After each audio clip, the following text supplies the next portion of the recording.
एक महिला अपने पति और 2 बच्चे को छोड़ के ही नहीं जाती, बल्कि अपने पति का कत्ल भी करवाती है और अपने 2 बच्चे को अनाथ करवाती है।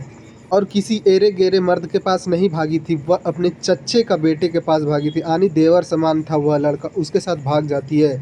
यह बात जब आस-पास के लोगों और पुलिस तक पहुंचती है तो फिर सारे लोग को एक रिश्ता पर से विश्वास उठ जाता है। कहानी को पूरा सुनने के लिए वीडियो पर बने रहें। हाँ तो नमस्कार, आप देख रहे हैं द रियल क्राइम और मैं आपके साथ रंजीत गुप्ता। अगर हमारा मेहनत पसंद आए तो वीडियो को लाइक करें, चैनल को सब्सक्राइब करें। कर्नाटक के बेलगावी जिला में एक थाना पड़ता है खानापुरी। वहाँ एक इलाका पड़ता है गांधीनगर। वहाँ एक परिवार रहा करता था, जिस परिवार में टोटल 4 लोग होते हैं। सुरेश के पत्नी और इनके 2 बच्चे। सुरेश के पत्नी का नाम स्नेहा होता है। सुरेश का उम्र 32 वर्ष होता है और स्नेहा का उम्र 30 वर्ष होता है। इन दोनों के 2 बच्चे होते हैं। सुरेश जो था वह इंजीनियर का काम किया करता और वह दिन भर घर से बाहर रहता था।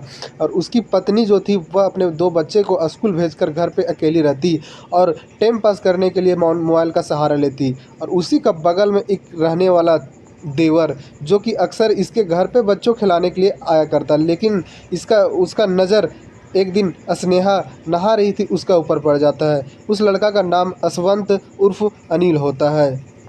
एक बार जब स्नेहा नहा रही थी तो असवंत उर्फ अनिल स्नेहा को बगैर कपड़ा को देखता है। उस दिन से उसका मन बदल जाता है, उसका दिल फिसल जाता है और रोज़ रोज़ घूरने लगता है स्नेहा को। स्नेहा भी घर पे अकेली रहती, बोर होती रहती तो असवंत के बात पे आ जाती, उसके साथ गेम खेलने लगती वगैरह वगैरह। और इन दोनों में बातचीत होने लगता है, दोनों दोस्त बन जाते हैं। और दोनों को कब प्यार हो जाता है पता ही नहीं चलता। पहले तो असवंत प्यार कर रहा था, लेकिन बाद में स्नेहा भी प्यार करने लगती है। और घर पे कोई नहीं होने की वजह से असवंत और स्नेहा अकेले रहते हैं, जिस वजह से दोनों में अब संबंध भी बनना चालू हो गया था। और जब यह सिलसिला एक बार चालू होता है तो फिर रुकने का नाम ही नहीं लेता। वैसे इन लोगों के पास भी हो रहा था। ये दोनों को जब ये संबंध वाला सिलसिला चालू हुआ तो कभी रुकने का नाम ही नहीं ले रहा था। एक बार उसके पति को भी पता चल जाता है कि जो असवंत है, जो मेरा चचेरा भाई है, वह मेरी पत्नी स्नेहा से बातचीत करता है, उसके पास वक्त बिताता है, उसके साथ संबंध भी बनाता है। ये एक दिन जो सूरज था वह गुस्से में अपने पति को भला बुरा कहता है और डांटता दबाता है कि वो मेरा छोटा भाई है, चचेरा भाई है, छोटा भाई है, उसके साथ ये सब करना तुम्हारा गलत है और तुम ये 2 बच्चे की माँ हो। आसपास के लोगों को, समाज को पता चलेगा तो तुम्हारे बारे में कितना मजाक उड़ाएंगे और हमारे कितना मजाक बनेगा।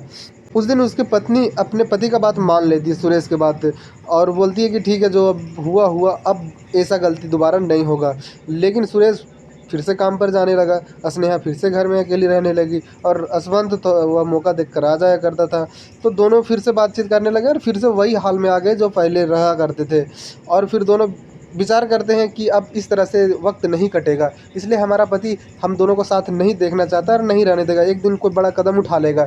इस वजह से हम लोग दोनों क्यों ना भाग चलते हैं। और एक दिन मौका देखकर ये लोग 3 अगस्त 2025 का दिन था और ये लोग फरार हो जाते हैं घर से। जब ये सुरेश काम पर से घर लौटता है तो 2 बच्चे घर में होते हैं, लेकिन उसकी पत्नी नहीं होती है। फ़ोन लगाता है तो स्विच ऑफ बताता है, आसपास से पता करता है तो कहीं वो पता ही नहीं चलता। उसके बाद किसी और से पता चलता है कि मेरी जो उसकी पत्नी स्नेहा है वह असवंत के साथ भाग गई है।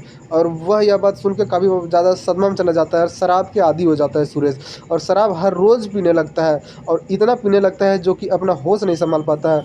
और सुरेश जब भी पी करके और असवंत के घर से गुजरता, घर के पास से गुजरता, तो उसके घर पे रुक के गाली गलौज करता। असवंत तो घर पे नहीं था, लेकिन अलप्पा जो थे उनके पिताजी वह घर पे ही थे। और उन ये सुरेश का जब गाली गलौज सुनते उनको गुस्सा आता, लेकिन वह अपना गुस्सा कंट्रोल करते, इसलिए उसका बेटा जो असवंत था उसकी पत्नी को लेकर भागा था। तो उनके पिताजी करीबन 2-3 दिन तक उसके बात को इग्नोर कर देते हैं, लेकिन एक दिन गुस्सा आ जाता है उनके पिता को। जो सुरेश था वह पी खा करके आया था और उसके घर के दरवाजे के पास रुक कर वहाँ गाली गलौज कर रहा था। अलप्पा घर से बाहर निकलते हैं और सुरेश को भी गाली गलौज करने लगते हैं। दोनों आमने सामने आते हैं, कुछ होता नहीं है, बस गाली गलौज करते हैं और जो सुरेश था वो वहाँ से चला जाता है। लेकिन ये अलप्पा को कहीं ना कहीं पता था कि मेरा बेटा भाग के कहाँ गया होगा।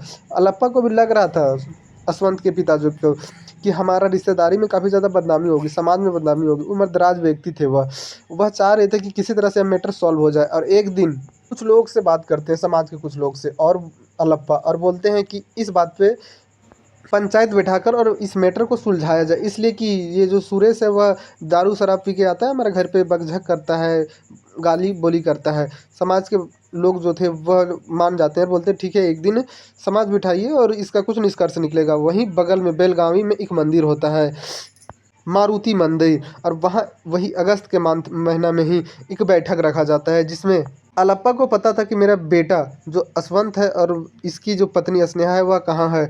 और समाज के जब लोग बैठते हैं तो जो अलप्पा था असवंत के पिताजी, वह अपने बेटे के पास फ़ोन करता है और बोलता है कि यहाँ एक बैठक है इस मैटर पे, से तुम और उसकी पत्नी यहाँ पर आ जाओ। जब यह बात सुरेश सुनता है कि अलप्पा को पता था कि मेरा बेटा और इसकी पत्नी कहाँ रुकी हुई है, फिर भी यह कोई एक्शन नहीं लेता है और आज समाज के बीच में अपने बेटा और मेरी पत्नी को फ़ोन करके बुला रहा है। उसको जो सुरेश था उसको काफ़ी ज़्यादा गुस्सा आता है, लेकिन समाज के लोग बैठे हुए थे उस टाइम वह शांत हो जाता है। कुछ देर के बाद जब उनके बेटे असवंत और उसकी पत्नी वहाँ पर आती है तो फिर बात छिड़ती है। गुस्सा तो था ही सुरेश, गुस्से में जो असवंत था उसको सुरेश गाली गलौज और बोलने लगता है कि मैं तुम दोनों बाप और बेटा के बता दूंगा, मैं ज़रूर तुम लोग को सबक सिखाऊंगा। और बातों बात में बहुत आगे तक बात बढ़ जाता है और असवंत और अलप्पा को काफ़ी ज़्यादा गुस्सा आता है और सुरेश को वहीं पकड़कर पीटने लगते हैं। और पीटते पीटते एक दोस्त था सुरेश का, सागर, वह सागर बचाने आता है सुरेश को और सागर को भी पीटते हैं। उसके बाद जब आपा खो बैठता है लप्पा तो अपने पास से एक चाकू निकालता है और सुरेश के पेट में गोदने लगता है, उसका पेट को पूरा फाड़ देता है। सुरेश जो था वह असमत होकर ज़मीन पे गिर जाता है और सागर को भी गंभीर रूप से घायल कर देते हैं। जो वहाँ समाज के लोग बैठे हुए थे वह देखकर काफ़ी ज़्यादा हैरान हो जाते हैं। फिर एक गाड़ी को बुलाते हैं और वहीं के बेलगावी के ही एक निजी अस्पताल में जाकर भर्ती करवाते हैं, लेकिन वहाँ से जो डॉक्टर थे वह रेफ़र कर देते हैं बड़ा अस्पताल के लिए। रास्ते में लेके जा रहे थे सुरेश को, तभी बीच रास्ते में ही उसका मौत हो जाता है। सागर वहीं एडमिट रहता है।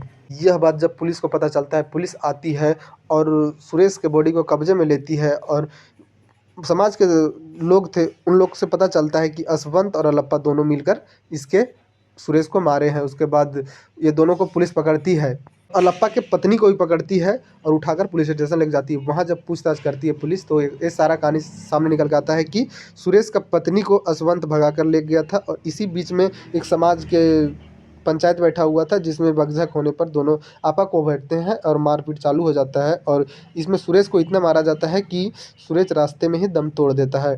पुलिस इन तीनों के ऊपर चार्जशीट तैयार करती है 302 के तहत ये मामला को कोर्ट भेज देती है। अब कोर्ट इन तीनों को क्या सज़ा देती है, लेकिन जो स्नेहा थी वह अपना पति को तो खो चुकी है और अपने 2 बच्चे को अनाथ कर चुकी है। पाप का साया खत्म हो चुका है, अब इसके ऊपर से पति का भी साया खत्म हो चुका है। अब जो असवंत को ये अपने साथ रखना चाहती है थी वह असवंत अब सलाखों के पीछे चला गया है। यानी कि स्नेहा का ज़िंदगी जो है वह बद से अब बदतर हो गया है। अगर स्नेहा से कोई शादी करता है तो इसको हर वक्त जलील करेगा और 2 बच्चों को तो रखने के लिए वह तैयार नहीं होगा। यानी कुछ दिन के शौक मौज सुख के लिए अपना पति का कुर्बानी दे देती है और अपना जीवन को बर्बाद कर देती है। अब आगे इस कहानी में क्या होता है, इस कहानी में का अगला पार्ट आगे, इस कहानी में इतना ही।